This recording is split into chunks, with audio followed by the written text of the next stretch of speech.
Bonjour à tous, bienvenue sur Extrapol. Donc, notre invité aujourd'hui, Monsieur Jean-Marc Coppola. Monsieur Jean-Marc Coppola, bonjour. Bonjour. Merci d'avoir accepté notre invitation. Brièvement, donc, j'aimerais rappeler un peu votre parcours. Donc, Parti communiste depuis 1984, si je ne me trompe. Exact. Donc, vous avez travaillé à la SNCF, ouais. Vous avez été militant pour la CGT. Et donc, aujourd'hui, vous êtes candidat donc, pour les régionales, donc, sur une liste commune avec Europe Écologie Les Verts, donc avec comme tête de liste Madame Sophie Camard. Pourquoi ce rassemblement, et est-ce que ce n'est pas justement difficile de gérer deux équipes, de mettre en place ce rassemblement? Difficile comme tout exercice démocratique. Donc, effectivement, on vit déjà dans une société avec une multitude de différences, de pluralisme. Et donc, voilà, je trouve qu'y compris dans cette aventure politique, oui, c'est d'abord un exercice d'émulation,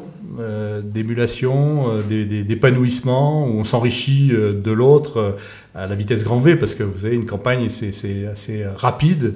Même si on a travaillé ensemble, on a été élus ensemble, que ce soit d'ailleurs avec les élus d'Europe Écologie Les Verts, avec toutes les composantes du Front de gauche, ensemble, le Parti de gauche, avec la nouvelle gauche socialiste, des militants qui ont quitté le Parti socialiste, et puis des citoyennes et des citoyens.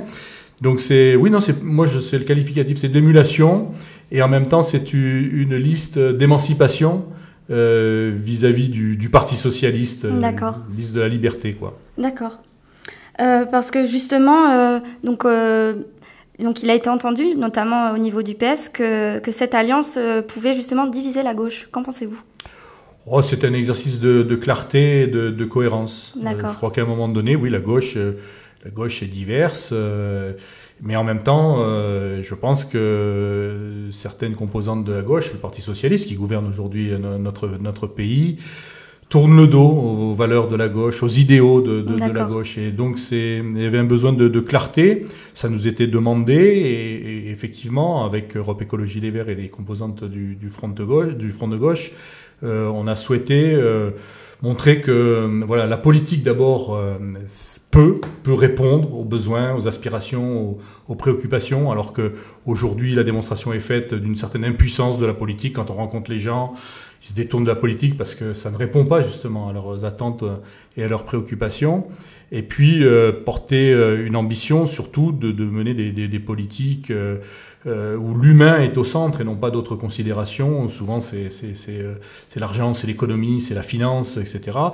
Peut-être qu'en tout cas pour certains d'entre nous, parce que toutes les candidates et les candidats ne sont pas élus, sortants, c'est aussi l'expérience qu'il y a des marges de manœuvre qui n'ont pas été utilisées lors de la gestion de cette région. D'accord. Et donc, on a parlé donc brièvement du Parti socialiste. Donc, aimeriez-vous, je pense, faire mieux que le candidat, donc Christophe Castaner, qui veut faire, je cite, de la région PACA la Californie de la France? Ouais, moi, je n'ai pas de modèle déjà. Et puis après, quand on prend le modèle de la Californie, peut-être à part si c'est pour mettre le SMIC, parce que c'est quand même, j'allais dire, un État des États-Unis qui a osé cela. Non, pas de modèle. Je crois que, voilà... On a d'ailleurs un modèle social en France, pas simplement à préserver, c'est pas du passéisme, mais qui donne des bases fondamentales assez importantes sur les questions sociales, sur les questions démocratiques, même sur les questions démocratiques, peut-être nous y reviendrons, c'est très fragile et donc il y a des responsabilités. Non, pas de modèle, je pense qu'il faut de l'authenticité, il y a beaucoup d'atouts, dont les atouts... De la richesse humaine, de l'intelligence humaine, et notre liste fait appel à cela. La liste de la région coopérative, c'est justement faire appel à l'intelligence, à l'implication, à l'engagement, à l'intervention des femmes et des hommes qui composent notre région pour construire un destin commun, pour construire une région de bien commun, une région de vivre ensemble. Très bien. Un sondage publié il y a quelques semaines au JDD, donc IFOP, dit que la première préoccupation de la population française pour ces régionales est l'emploi, donc à 39%. Donc, selon vous, qu'est-ce qu'il y a à faire pour l'emploi? Beaucoup de choses dans le sens que c'est vrai que c'est la préoccupation première, puisque c'est aussi une sécurité de vie. C'est pas simplement l'emploi pour gagner sa vie. Oui. Bien sûr, c'est pour vivre, mais c'est aussi, ça doit être un lieu d'épanouissement, ce qui est loin d'être le cas aujourd'hui. Quand on regarde le travail, quand on regarde les conditions de travail, quand on regarde des relations au travail, c'est plus avilissant qu'épanouissant. Donc la question de l'emploi est essentielle parce qu'il y a trop de chômage, il y a trop de chômeurs, il y a trop de précarité et il se trouve que la région va avoir un certain nombre d'outils, de leviers pour répondre à cela, puisqu'entre non pas l'éducation, puisque l'éducation reste nationale, mais les conditions dans lesquelles les lycéens étudient, donc c'est une compétence de la région, la formation professionnelle, mais l'emploi et l'économie qui va devenir la première compétence de la région à partir du 1er janvier 2016, nous donne effectivement des leviers pour répondre à la question de l'emploi. Ou à mon sens, il faut travailler sur une grande mobilisation pour l'emploi, avec la préservation déjà des emplois existants. Quand on voit des menaces qui existent dans des très petites entreprises, beaucoup meurent chaque jour, donc il faut vraiment que l'argent public aide les très petites entreprises, les PME, mais aussi de grandes entreprises, pas forcément financièrement, mais au moins par des actions dans le rôle politique de la région. Je pense à des entreprises comme la SNCM,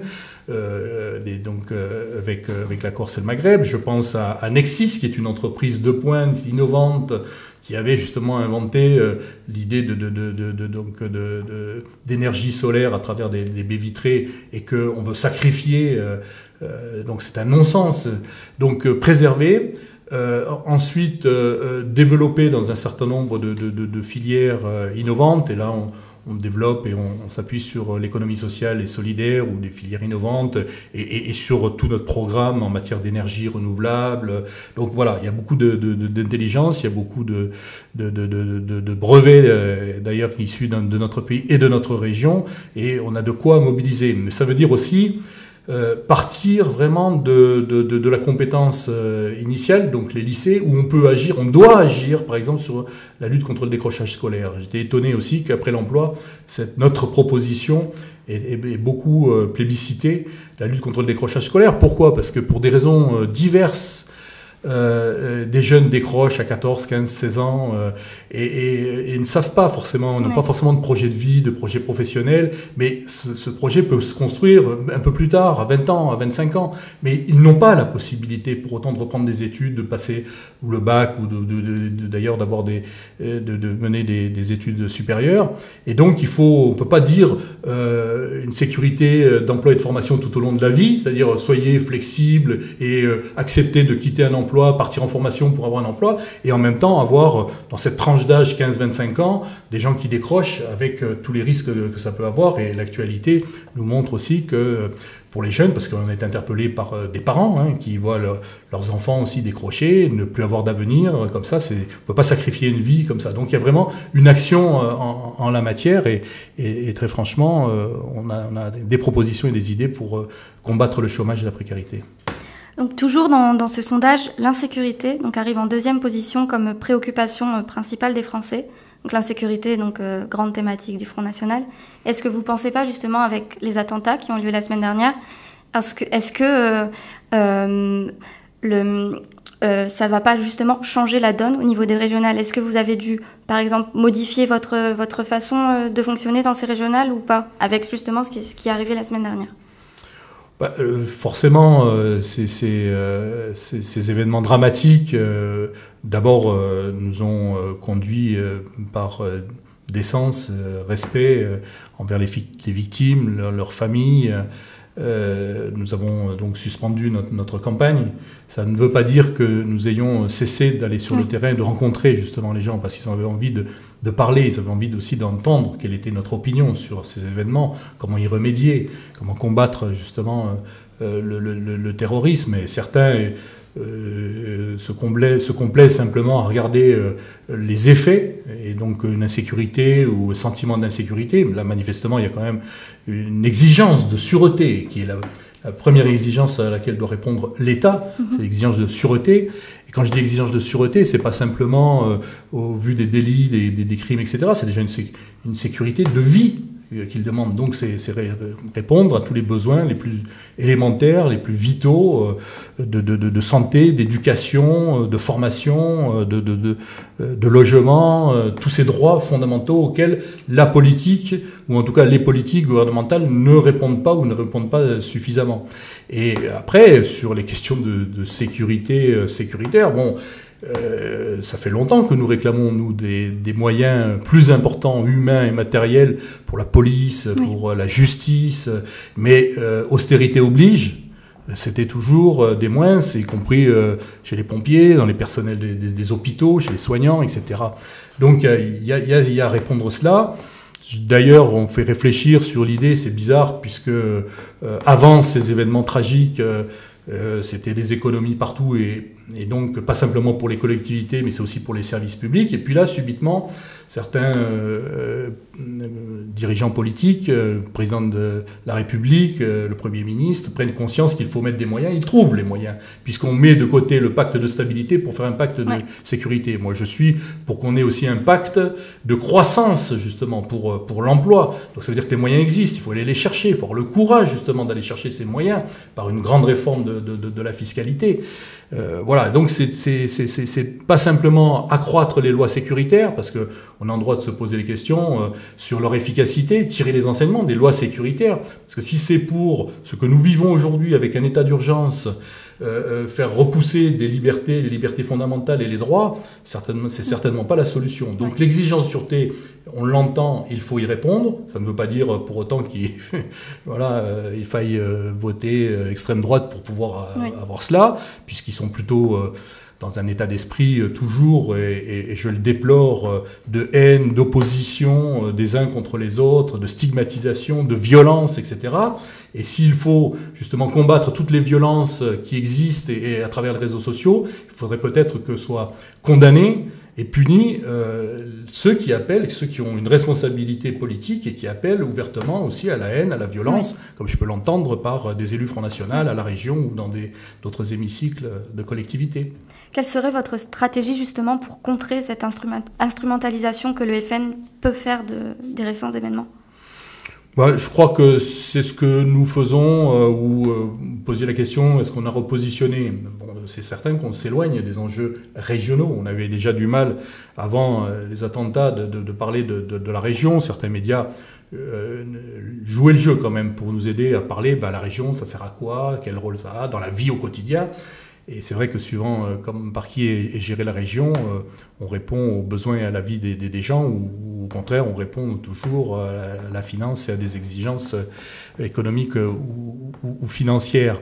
Donc le message aujourd'hui, c'est plus, presque un peu plus de 2 semaines du premier tour, comment on utilise ce scrutin pour que ce soit d'abord un exercice démocratique grandeur nature. C'est-à-dire, vous êtes mécontent de la politique qui est menée, vous êtes mécontent d'un certain nombre, et vous avez des exigences, et vous pensez que la République est menacée, les valeurs de la République sont menacées, profitez de cette occasion pour exprimer très fort que justement la République doit prendre le pas sur le terrorisme, et il ne suffit pas d'énoncer les valeurs, liberté, égalité, fraternité. C'est comment on les fait vivre à travers les politiques publiques.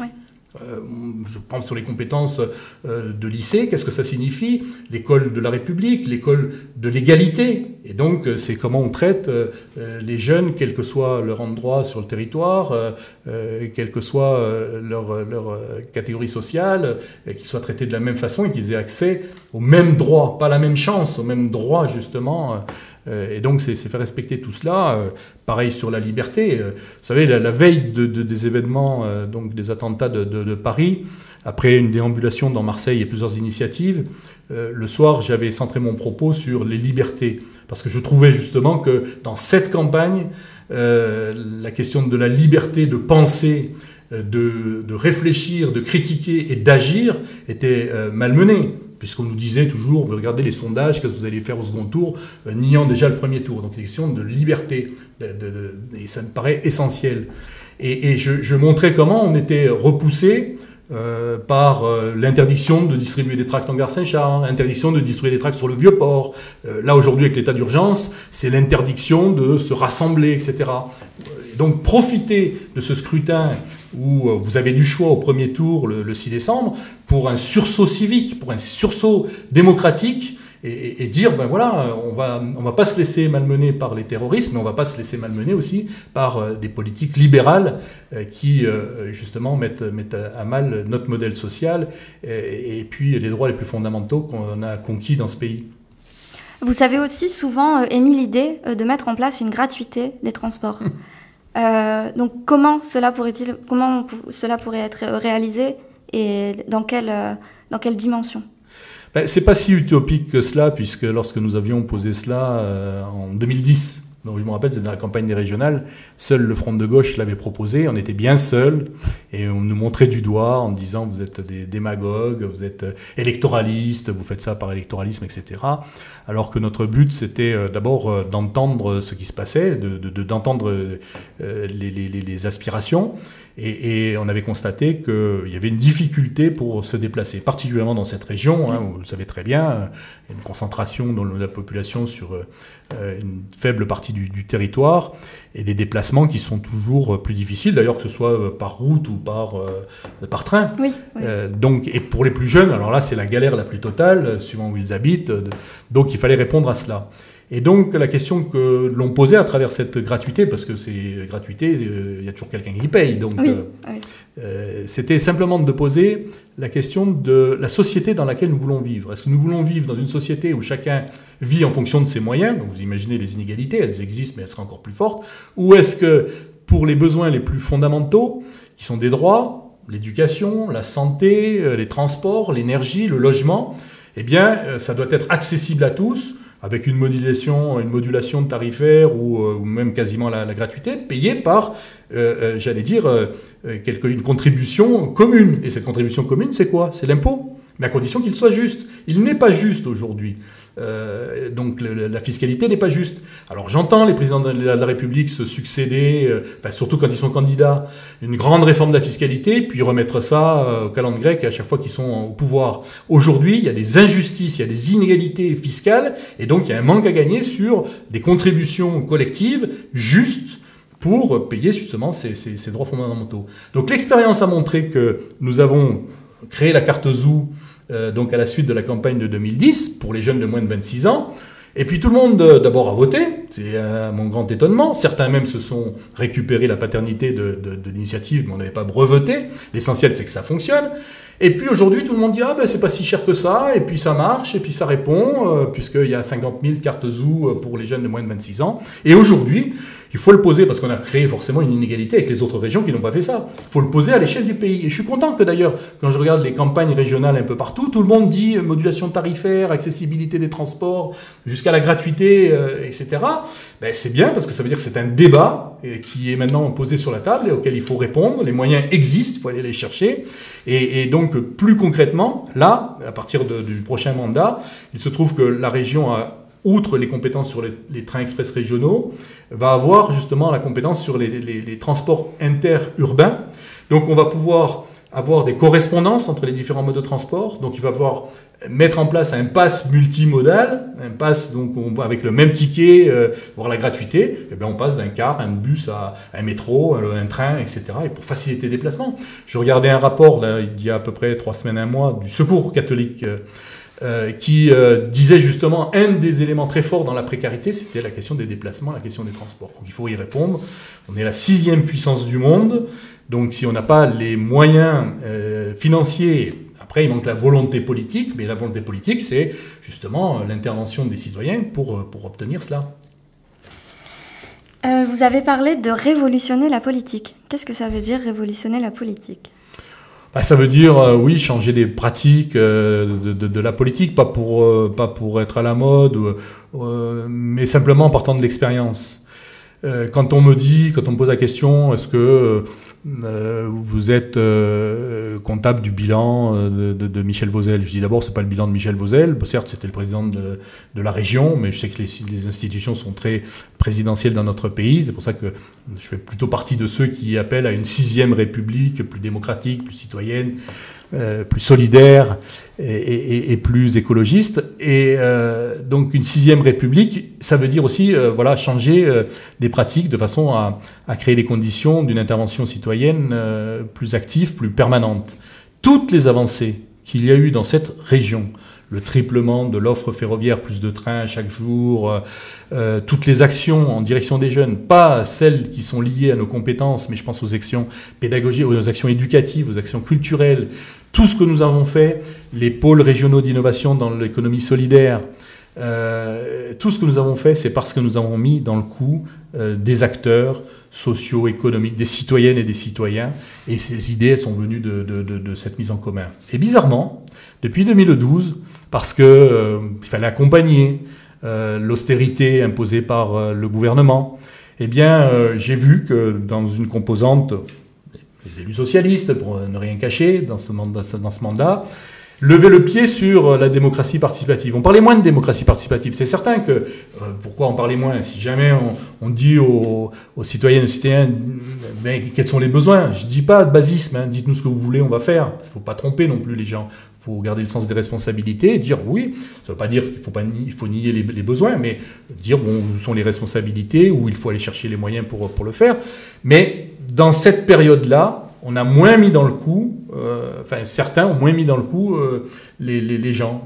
Les élus Front de gauche, par exemple, ont fait le tour de la région plusieurs fois sur la question du budget. Parce que sur la question du budget, où nous n'avons pas d'impôts fonciers, taxes d'habitation, nous avons juste essentiellement les dotations de l'État et puis la carte grise sur les véhicules, nous faisions le tour et quand on discutait entre nous, élus de la majorité, c'était de dire, bon, on a moins de dotations de l'État, donc sur quoi on restreint, sur quoi on fait des économies, est-ce qu'on met en cause la carte ZOO? C'est pas un exemple au hasard, c'est la question qui nous a été posée. Est-ce qu'on va pas remettre en cause la gratuité des manuels scolaires, etc., etc. Nous, on disait, non, il faut maintenir. Il faut maintenir les actions en direction des acteurs culturels, il faut maintenir les subventions pour le mouvement associatif, qui est un des éléments fondamentaux de l'animation de la démocratie dans notre pays.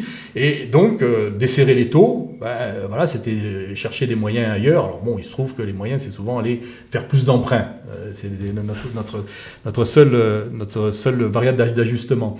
Donc, voilà, mettre dans le coup les citoyennes et les citoyens, et puis leur dire, mais ensemble, on va aller chercher. Nous, dans les propositions que nous faisons, par exemple, sur la lutte contre l'austérité, on ne dit pas qu'on a une baguette magique en disant, nous, on va lutter contre l'austérité. On va dire, on élabore un livre blanc contre l'austérité. Ça veut dire, on va réunir tous les maires, les 963 maires de la région, les élus départementaux, pour montrer très concrètement quelles sont les conséquences de l'austérité sur les services publics, sur les collectivités, sur les particuliers, les familles, élaborer les besoins et ensuite demander justice et réparation à l'État, parce qu'aujourd'hui, si je prends la question des transports, on ne répondra pas aux besoins de déplacement qui vont en croissant si l'État ne s'implique pas plus dans une région qui est saturée, que ce soit au niveau routier ou au niveau ferroviaire. Donc voilà, c'est mettre dans le coup, c'est créer des rapports de force.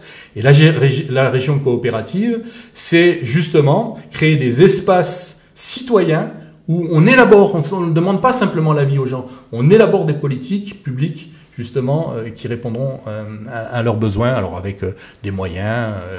Ça existe déjà, Conseil régional des jeunes, comité de ligne pour les transports, mais je pense que ça a besoin d'être réoxygéné. Et on voit bien qu'aujourd'hui, à la lueur de ces dramatiques événements, il faut réfléchir, c'est pas un exercice achevé.